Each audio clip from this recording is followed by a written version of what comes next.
So tell us who you are. Christina Strain. Hi, Christina Strain. I spent 3 amazing years writing on The Magicians with Sera. And then I went on to work on season 1 of Shadow and Bone, which is not out yet. And then I'm on another TV show that has not been announced, so I cannot say. Yeah, and I used to also work in comics. 10-year career in comics, coloring for Marvel on a bunch of comics, including Runaways, which was a freeform show for a while. And that was pretty exciting to see. It was the craziest thing to know that a Photoshop effect I came up with when I was like 23 suddenly had a VFX budget. You went to school for fine arts? I went to Louisiana State University initially for computer science, basically. I thought I was going to be a programmer because I was doing the good Asian daughter thing that my mom wanted and heading in the engineering direction. But then I realized about a year in that I didn't. I was like, I really want to do comics and I have a full scholarship. Nobody's paying my bills but me. I can do this! So I switched over to art and got a degree in graphic design. Everyone in a writer's room sits there for 6 or 8 hours a day, just around a big conference table, eating snacks. In the before times, this is what we did. And we, doodle on index cards, draw little pictures, but there's always that one fucking writer who's really, really good at drawing and intimidates the rest of us. Yeah, I left art behind professionally, but I don't know that I could ever leave it behind completely. It's just something that I enjoy doing too much. So I love doodling in the room. And also, you weren't just doodling in our room. You designed the logo for the Library of the Netherlands and frequently would help us storyboard things. And so we took a lot of advantage of your extra talents. I loved it though. When you were a colorist full-time, what were your hours like? Not great. And I think it's just the nature of that industry. The problem with coloring comic books is you have to do multiples at once. So I would have anywhere from 3 to 5 books. So that's at the time, 66 to 110 pages a month. So I was working easily 7 days a week, 16 to 18-hour days. There are people who are watching this who have day jobs with really long hours, who take care of children. Many of us, myself as well, I had to pay the bills another way and find the time to write because I wanted to become a professional writer. So I'm curious about, at some point as you're sitting there coloring late into the night, you're thinking you want to write the script, right? The way I went into writing was a little counterintuitive. I spent several years telling myself I wasn't a writer. When I was in high school, I actually wrote a lot of prose, but I also was of the mind that was who in high school isn't writing a lot of prose? So when I went into comics, I respected the scripts that I would read. I would hold them in high regard. I colored in my career almost 200 books. So I read a lot of scripts and I just assumed I worked so hard to do this one job. There's no way I would ever be able to write. So the only reason I started writing was because I got to a point where I had spandex fatigue. I had colored a few too many superheroes and I just that's hilarious. I grew up in Asia with a bunch of different kinds of comics. I need different genres other than superheroes, or at least even different flavors of that. So I started writing dirty comics because I was how hard would it? Wait, how do I not know this about you? I think you were writing erotica? I wrote erotica. Me too. Yeah, it's weirdly framed because you're just how hard could it be to write a silly little porno? So I just started writing for fun. And I also wrote comics that a friend of mine would draw because she was having a hard time getting illustration work because she kept getting shoehorned as a colorist. So I started doing that and I was oh, this is actually pretty fun. I forgot how much I enjoyed writing. So then to treat myself, I started taking UCLA extension classes in comic book writing. Not because I needed the education in it, but because if I paid money to go to this class, I knew as hell I was going to carve out a small amount of time to write scripts for myself. But I use those classes as a means of continuing a webcomic that I started called The Fox Sister, which was a supernatural thriller. And that was kind of what I had to do for myself. I was so wrapped up in the amount of time I spent on my job and my identity was so deeply steeped into that in order to break away, I had to essentially pay a little money to do it. It's like a gym membership. I realized after that first class that the highlight of my week was going to that class with new work. So that kind of got me into the habit of, if I could afford to take the class that quarter, I would do it. And if not, I started doing these webcomics that kind of forced me to produce work in order to upload pages on a timely basis. And after a while, after doing that for a few years, I just realized I was as much as I love coloring, I am much more excited about the time that I carve out to write. So then I had a conversation with my husband and I was fortunate enough that we had the savings and I had a spouse that was still working and I quit it all to go back to grad school. Yeah. So you went to study screenwriting. I did, because like I had an undergraduate degree in graphic design. And at that point I was just like, if I don't go to grad school, I may slide back into coloring comics. And it was something that I was terrified of, because I knew that it was not going to help my health to work the kind of hours that I had been working. Because I got to a point in my career where I was easily pulling 2 all-nighters a week. And then we found out I had narcolepsy, and my doctor was like, you cannot do that.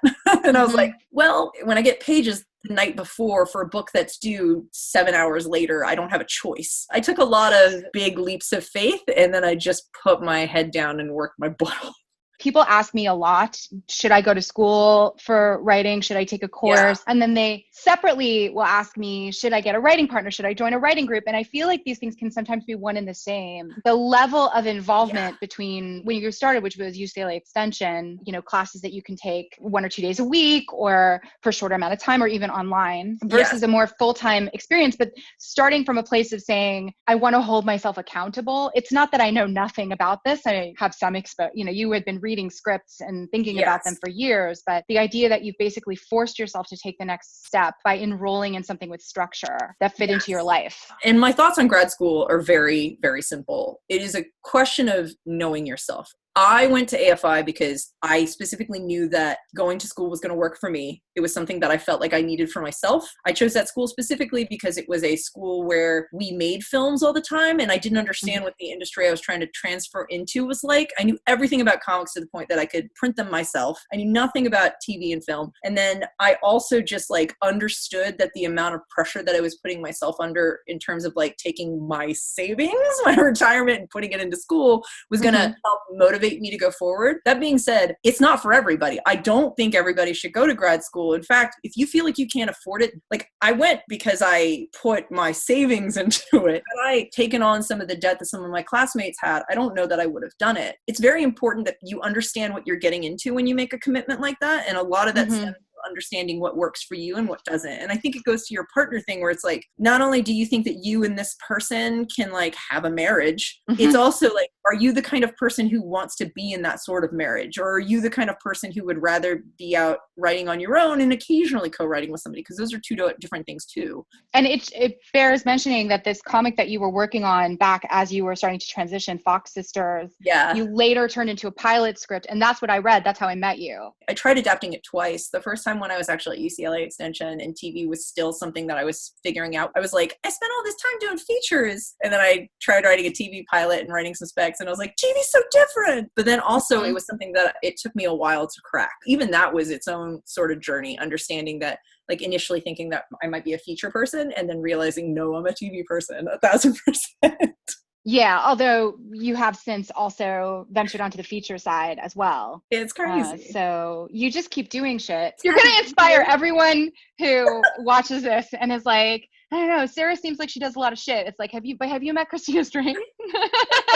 You've talked about this before. Like you and John were in a certain place when you guys created The Magicians. And I feel like the majority of the things that have like made a change in my life came from a very low place where I was like at grad school. I was in my second year and I was like, I hate everything I've written. Everything I've done is terrible. What am I going to do? Why am I here? And I just had a moment where I was just like, why aren't I writing things for myself? It was like this weird sort of realization moment that I had where I like self-actualized, where I was like, maybe I should stop trying to write for the goal and just write for me.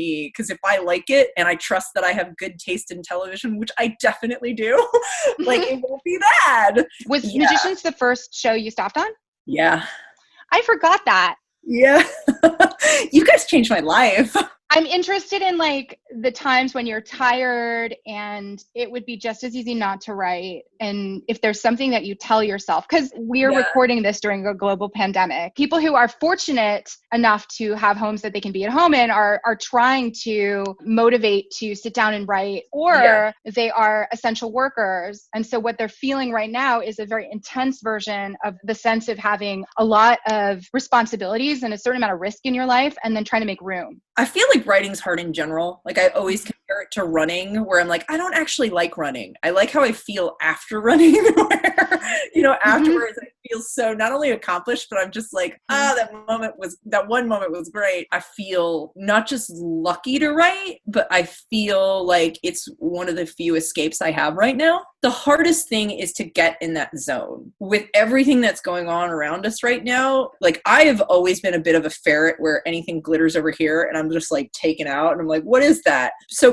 right now, checking, you know, Washington Post or like the news in general is such an easy thing to get into. But if I'm able to get all of that stuff out and like lose myself in that moment, it is a tiny window of time where I don't have to think about the world.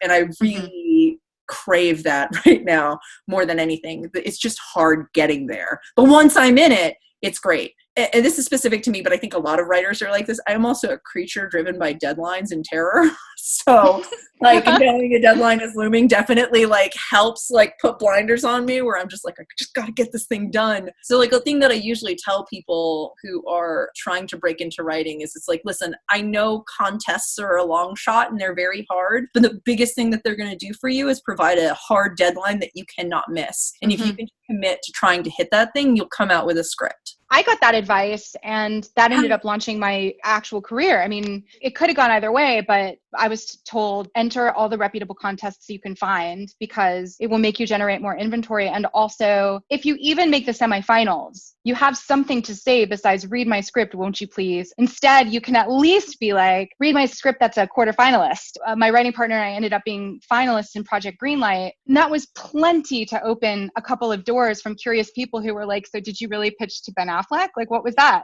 And like, all you need is just a little point of curiosity. That's how I met John McNamara, who made The Magicians with us. He was staffing a show and he was a fan of Project Greenlight. And he remembered that my writing partner and I had been on it for like 2 seconds. You just never fucking know. It's true. You never know. So true. Like, I can't say the show I'm working on right now, but the reason I'm on this show has everything to do with somebody I used to work with back in my comic book days. So it's crazy to think that like this relationship that I nurtured 10 years ago as a completely different person has now yielded this, and like we have such a good time together. And I'm just like, oh, I'm so happy we met. Like, not just because of this, but because you were always cool, and who knew this was going to happen? It just goes to show you that you can't predict. You never know. Right? So we were just talking about, before I hit record, we were talking about how there is a pretty glaring lack of diversity still in our industry, specifically because you are Asian American, which is a very blanket term for many millions of people. If you would like to be more specific than that, I invite you to be more specific. I'm half Korean American. Korean pride, don't you know? Yeah. And you actually spent a lot of time in Korea when you were a kid, right? Yeah, I was born and raised there. I lived there from 81 to 83 and then 86 to 99. So I actually watched that country become a democracy. And then I moved to the US and watched us go in an opposite direction. It's great. It is my hope that there are a lot of aspiring writers who might watch this interview who are Asian American. One of the things that you and I talk about sometimes is that it's important for people to see people like at least remotely like them. It just kind of gives you a sense of what is possible. It's a massive thing to see yourself represented on television. And it's a hard thing to explain to people who are not used to seeing it. Growing up, for me, I had Margaret Cho in All American Girl, and then like Keith Long played Short Round and Data, Short Round in Indiana Jones and Data and Goonies. And like Key in particular inspired like the feature that I sold to Netflix that I think comes out later this year, fingers crossed, Fighting Ohana. He inspired it and he's in it, which is freaking mind-blowing. But like my whole life as a kid, I just like, I want to be as cool as that kid, which is hilarious because he's a nerd. But like, yes, I used to watch so many black sitcoms because it was the only means of me seeing essentially people of color in a white America. And it's funny to say that because like I grew up in Korea, so I was surrounded by Asians, but there's a huge difference between being an Asian American and being like an Asian on the continent. Only having American Girl as the one TV show that I grew up with a face that looked like it remotely like mine was bananas. And even more specifically, being half Asian, being mixed races, and it is its own bag. The show that I was on last year, Shadow and Bone, was like, it was kind of eye-opening to me because our number one on the call sheet is a half Asian, half Caucasian girl. And I had a moment when I read that script where I was like, I've never written in my own scripts half Asian, Caucasian girls that look like me, because it never even occurred to me that I could cast that. I had subconsciously told myself that if I wanted to write stuff with Asian leads, I had to write full Asian characters, because finding actors and actresses who were mixed race were going to be even harder than finding full Asian characters.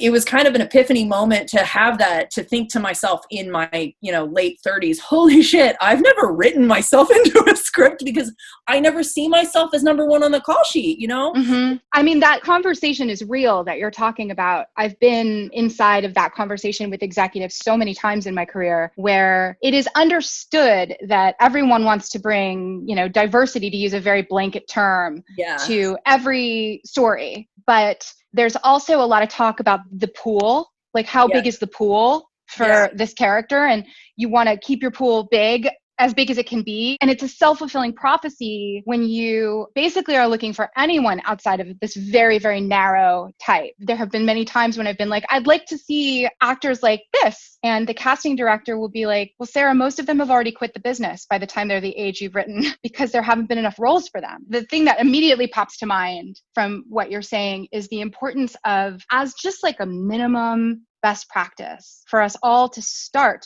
by asking for what we actually see and actually want. And I have to say, like, working on The Magicians was like, not just an incredible experience in general. Like, I remember there was a moment for 207, that bank heist episode, when you were like, yeah, we'll hire like Korean women who speak Korean. And I just went home and told my husband, I was like, if I start crying when I tell you this story, please don't be upset. It's not bad. I was just like, somebody who speaks Korean has to go to post because I'm not going to understand a word they say and it might really fuck us up. But the sheer fact that you were like, yeah, let's cast 2 women that can actually speak Korean, I was just like, you want to try?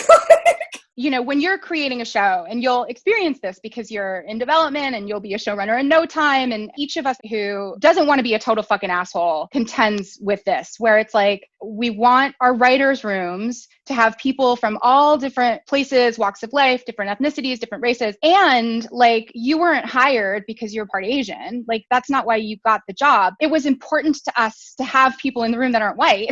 But at the same time, like, your script kicked ass and you're not there to be some kind of political representative. You're there to be a good writer and write everything and pitch the craziest idea you can and write all the boys and write all the girls and write all the people who are both in neither. But at the same time, like, when you burn to tell a story that's specific, we want it to be specific. It's a hard industry to break in to begin with. I feel super fortunate to exist at this time, not just because there is a genuine like attempt to like really be inclusive, but also this is like the best time for genre ever. My heart is very much in genre. Like, that's really all I want to write. There's occasionally a family thing I want to do, but in general, I'm a genre person. So to find an Asian who loves genre, who is a woman, is like a very specific niche to belong in. And I know a few, but like, it's not that many. So it would be nice for there to be a lot more of me around, and hopefully in the next 10 years there will be. I feel like we're trying to just spread the word, like, there's room. Oh my God, there totally is. When you're any kind of minority and you put your work out there, it is scrutinized both by people not in that community and also by people inside of that community that are like, it's not this enough. It's not. Yeah. And that to me is also a symptom that there's just not enough representation. When you represent somebody or a group of people, it's really hard not to feel like, one, you're responsible for representing them, and two, you're not feeling them. There was an HBO show called Looking that was out a few years ago. And I specifically remember, like, when that show got canceled, like, it was a combination of not enough people were watching it. There were members of the queer community who like hated on it, and then there were members of the queer community who loved it. And one of my big takeaways from that whole experience, because I loved that show, was I was like, it's not fair that this is the only gay show on TV. Why does this show have to like serve every single gay man in the US? Like, it shouldn't be the one and only show. And I feel like that usually ends up happening for a lot of, like, Mindy has to do that for the Indian American community. Like, the perspective that I usually end up trying to take is just like, I'm just going to do the best that I can can for the majority of the people that I can. And the number one person I have to make happy is 15-year-old me, because that's really the only person I'm trying to like save. You know? I love that. Genuinely, a lot of my career choices have gone to like, if there's something where I feel a strong tie to it as an Asian American woman, is just like, is this something younger me needed? And if that's the case, that's probably the thing I need to do. This is such an important thing that you're saying. It's so helpful, because I think that the added weight of that, if you're a young queer writer, if you're a young writer of color, like that weight of like, where am I supposed to be in this spectrum of responsibility in my storytelling? What is my story supposed to be vis-a-vis what I'm putting out in the world? And just to say, what did 15-year-old you need? Yeah, I really think it's the only way not to drive yourself absolutely crazy, because quite frankly, you can't make everybody happy. The only person that you know for sure you can make happy is yourself. So the question you need to ask is like, what version of you are you trying to do that for? Can I tell you how happy 15-year-old Sera was when I started writing like witches in rehab for the magicians? Dude. 15-year-old me was like, thank you. It was all worth it. It's sort of what you're saying. It's like, because your sample that I read was you writing what you cared about and what you liked. Yes. It was specific, and you could really feel the passion in it. I think this is like something that can be really helpful for people who are overwhelmed by the prospect of writing something that might serve as a sample that people like would read to potentially give them an interview. You wrote stuff that you liked. Yes. So you got an interview on a show that you like. On the one hand, it's amazing. It's like, the secret is real. Oprah was right. But on the other hand, it's just very simple math that like, you know, you and I are talking right now because we happen to have really similar tastes. So we work together a lot. And like, you can find this beautiful part of this equation. It's not linear. It's not going to give you the exact paycheck you want at the exact moment. Like, there's patience and study and effort involved. But the equation is like, the more authentically you bring yourself to the process of becoming a better writer, the more likely you are to find yourself in the middle of projects that you love, because you're writing things you like, because you've discovered exactly what that is. I feel terrible. I don't remember the writer who said this. I remember at a UCLA Extension lecture class, there was a feature writer who, his whole thing was, he was like, listen, when I write, my entire goal is to fuck myself in the heart. He's just like, I love that. Right? He was like, can you fuck him in the heart? Anytime I write with my heart, not in that sappy, treacly way, but in a, like, if this seems supposed to like punch me in the heart, when I read it, am I getting punched in the heart? You know, like, all of it ties back to the joy stuff, where it's just like, I like writing what I like, and then I like writing it to, you know, damage myself, like in the proper way. To fuck yourself in the heart. Exactly. It's so sweet.